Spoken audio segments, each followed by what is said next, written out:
আমরা প্রত্যেকে একটা বেটার লাইফ, ডেডিকেটেড লাইফ চাই, কিন্তু আমাদের কিছু ব্যাড হ্যাবিট, প্রোক্রাস্টিনেশন সেই লাইফটাকে অ্যাচিভ করতে দিচ্ছে না। কারণ একদিকে তুমি অলসতার মধ্যে দিয়ে শীতকালটা পার করছো, আর অন্যদিকে তোমার ভবিষ্যৎ জ্বলে পুড়ে ছাই হয়ে যাচ্ছে, জীবন থেকে হারিয়ে যাচ্ছে অনেক মূল্যবান সময়। কিন্তু এই সময়টি হতে পারে তোমার নতুন কিছু শুরু করার এবং নিজেকে ঘুরে দাঁড় করানোর নতুন একটি সুযোগ। তাই আর অতিরিক্ত চিন্তা না করে এই শীতে একটি চ্যালেঞ্জ নিয়ে নাও, যে চ্যালেঞ্জটাকে অ্যাকসেপ্ট করে কমপ্লিট করলে যে কেউ তার কাঙ্ক্ষিত জীবনের প্রতি অনেকটাই এগিয়ে যাবে। আর সেটা হলো উইন্টার আর্ক।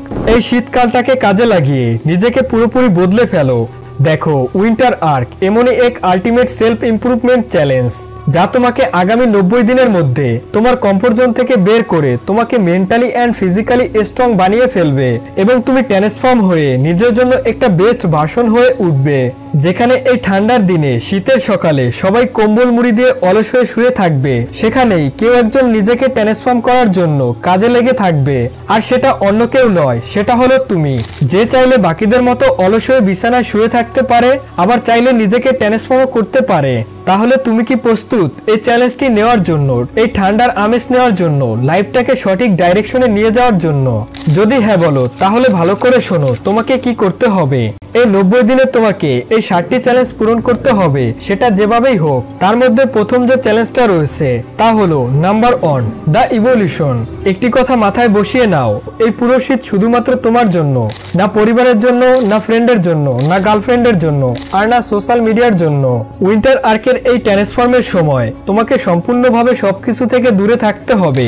দুনিয়া থেকে তোমাকে এমনভাবে গায়েব হয়ে যেতে হবে যে কেউ যাতে তোমার খোঁজ খবরই না পায়। তুমি কোথায় আছো, কি করছো, আর কি করতে চলেছো তার কোনো হদিশই যেন কেউ না পায়। হ্যাঁ, এতটাই দূরে সরে যেতে হবে তোমাকে যাতে তোমার উপর না কেউ প্রেশার ক্রিয়েট করতে পারে, আর না কেউ তোমাকে কথা শোনাতে পারে। বাস চুপচাপ তোমাকে নিজের কাজে ফোকাস রাখতে হবে।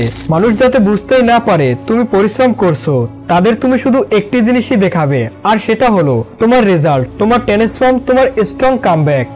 নাম্বার 2, রাইজ বিফোর ডন।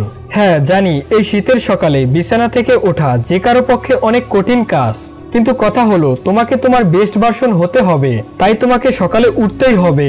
সকাল 5টায়, তুমি চাইলে সকাল 4টায় উঠতে পারো। সোজা কথা, তোমাকে সকালে সূর্য ওঠার আগেই উঠতে হবে। অ্যাকর্ডিং টু সায়েন্স, সকাল ভোরে ঘুম থেকে উঠলে তোমার বডি এবং মাইন্ড দুটোই রিসেট হয়ে ডিসিপ্লিন হয়ে যায়। সকালবেলা যখনই তোমার এমনটা মনে হবে যে বাস আর আধা ঘন্টা ঘুমিয়ে নিই, আর একটু, আর মাত্র 5 মিনিট, আর 2 মিনিট, এমন সময় তুমি নিজেকে শুধুমাত্র একটি কথাই বলবে, you are not rich enough to rest. আমি এখনো এতটা ধনী হয়ে যাইনি যে বিশ্রাম নিব। কিন্তু এতটা সকালে উঠে করবেটা কি? যেটা করবে সেটা হলো number 3, embrace the cold. Winter আর্কের সবচেয়ে টাফ ও স্ট্রং পার্ট হলো এটা, আর সবচেয়ে প্রয়োজনীয় হলো এটা। এর পারপাসও একটাই, তোমাকে এতটা পরিমাণে ভেঙে ফেলা হবে, এতটা পরিমাণে প্রেশার দেওয়া হবে যে যখন তুমি নিজেকে পুনরায় রিলিজ করছো, তো তখন এতটা পরিমাণে স্ট্রং হয়ে গেছো যে কোনো কঠিন জিনিসও তোমাকে নাড়াতে না পারে। ঠিক যেমন লোহাকে আগুনে পুড়িয়ে পিটিয়ে মজবুত ধারালো তৈরি করা হয়, ঠিক তেমনি তোমাকে নিজেকে তৈরি করতে হবে সকালে ঠান্ডা পানিতে গোসল করে। ব্যাপারটা শুধু ঠান্ডা পানিতে গোসল করা নিয়ে নয়, এটি একটি মাইন্ডসেট। সায়েন্স বলে সকালে ঠান্ডা পানিতে গোসল করার ফলে নোরাফিনাফিন নামক এক ধরনের কেমিক্যাল আমাদের মাইন্ড রিলিজ করে, যেটা আমাদের অ্যালার্টনেস এবং মুডনেসকে ইমপ্রুভ করে।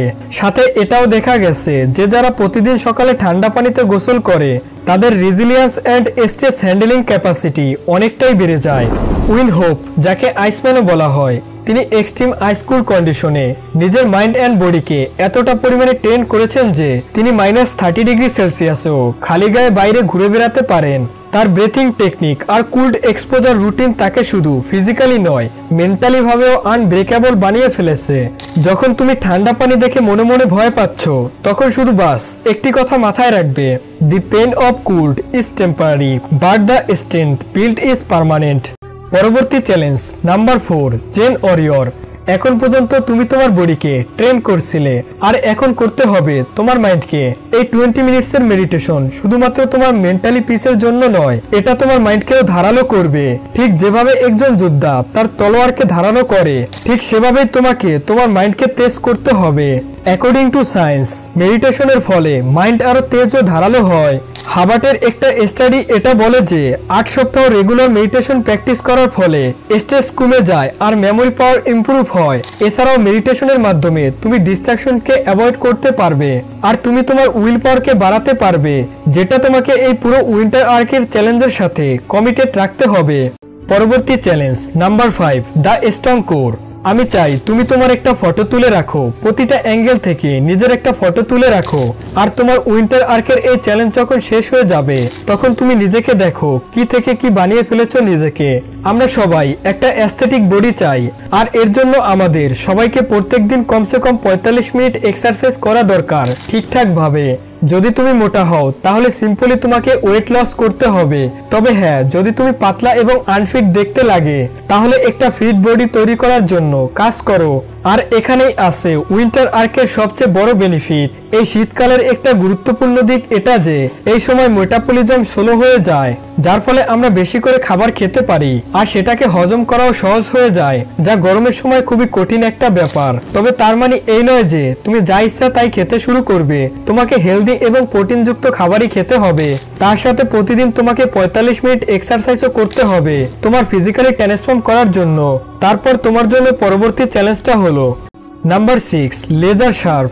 এখানে তোমাকে প্রতিদিন 20 পেজ করে পড়তে হবে যে কোনো ধরনের সেলফ হেল্প বুক থেকে, এমন সব বই যা তোমাকে ইন্সপায়ার করে নিজেকে আরো সেলফ ইমপ্রুভমেন্ট করার জন্য। প্রত্যেকদিন বই পড়ার ফলে তোমার মধ্যে একটি হ্যাবিট অবশ্যই তৈরি হবে আর সেটা হলো কনসিস্টেন্সি।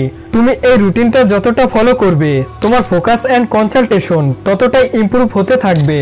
জাস্ট লাইক একজন রানার যেমন ঠিক নিজের স্ট্যামিনাকে ইমপ্রুভ করার জন্য রান করে, ঠিক তেমনি রিডিং একটা ফোকাস বিল্ড এক্সারসাইজ। প্রতিটা দিন অন্তত 20 পেজ অথবা তার বেশিও তুমি পড়তে পারো যাতে তোমার ধ্যান এদিক ওদিক ফালতু জিনিসের দিকে না যায়।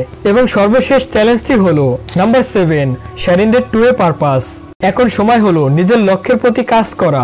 তুমি স্টুডেন্ট হও বা ওয়ার্কিং প্রফেশনাল, কোনো স্কিলের উপর কাজ করছো বা কোনো প্রজেক্টের উপর, তোমাকে প্রতিদিন 50 মিনিট থেকে 4 ঘন্টা পর্যন্ত তোমার ডিপ ওয়ার্ক সেশন দিতে হবে, যেখানে তুমি তোমার লাইফ গোল এবং ড্রিমের উপর কাজ করবে। কোনো ডিস্ট্রাকশন নয়, একদম পিওর ফোকাস।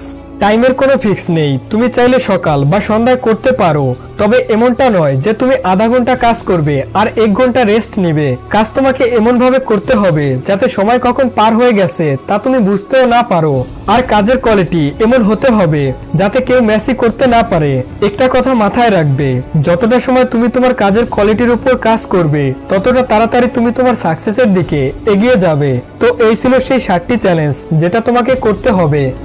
আর হ্যাঁ, উইন্টার আর্কের আসল মজাটা যদি নিতে চাও তাহলে এই জিনিসগুলো থেকে তোমাকে দূরে থাকতে হবে, পুরোপুরি অ্যাভয়েড করতে হবে এগুলোকে তুমি পুরোপুরি নো গোল জোনে রেখে দাও। আর এগুলো হলো নাম্বার 1, নো ভিডিও গেম। এর পরিবর্তে তোমাকে লেভেল আপ করতে হবে। যতটা সময় তুমি ভিডিও গেমে দিচ্ছ সে সময়টাকে তুমি তোমার রিয়েল লাইফ স্কিল ডেভেলপমেন্টে দাও। Number 2, no porn, no masturbation. এই একটি জিনিসই তোমার মোটিভেশন এবং এনার্জিকে একেবারে শেষ করে দিচ্ছে। তোমাকে তোমার এনার্জিকে সেভ করে প্রোডাক্টিভ জিনিসে ইউজ করতে হবে। আর সেলফ কন্ট্রোলই হলো তোমার সবচেয়ে বড় super power. Number 3, no social media. এটা হলো সবচেয়ে বড় সময় নষ্ট করার জিনিস। তুমি যখনই সোশ্যাল মিডিয়া স্ক্রল করছো তখন দুনিয়ার বাকি লোকেরা তার গোলের উপরে কাজ করছে, তাই একদম পুরোপুরি সাইলেন্ট মোডে চলে যাও। না করে পোস্ট করবে, না লাইক করবে, আর না কমেন্ট করবে। Number 4, no junk food. শুধুমাত্র নিউট্রিশন এবং হেলদি খাবার খেতে হবে। জাঙ্ক ফুড শুধু তোমার বডিকে ড্যামেজ করে না, তোমার ডিসিপ্লিনের ব্যাঘাত ঘটায়। তুমি যেমন খাবে তেমনই তৈরি হবে। Number 5, no bad habits. যেসব জিনিস তোমাকে তোমার গোলে পৌঁছাতে আটকাচ্ছে সেগুলোকে তুমি এখনই এলিমিনেট করে দাও। Late night, unnecessary gossip, time wasting activities সবকিছু বন্ধ করে দাও। শুধুমাত্র productive and growth oriented habits তোমার রুটিনের অংশ হওয়া উচিত। এই সবকিছু তোমাকে ডিসিপ্লিন ভাবে ফোকাস থাকতে এবং তোমার গোলের কাছে পৌঁছাতে সাহায্য করবে। এই উইন্টার আর্কের আসল মজাটা তখনই পাবে যখন এই চ্যালেঞ্জগুলোকে কমপ্লিট করবে।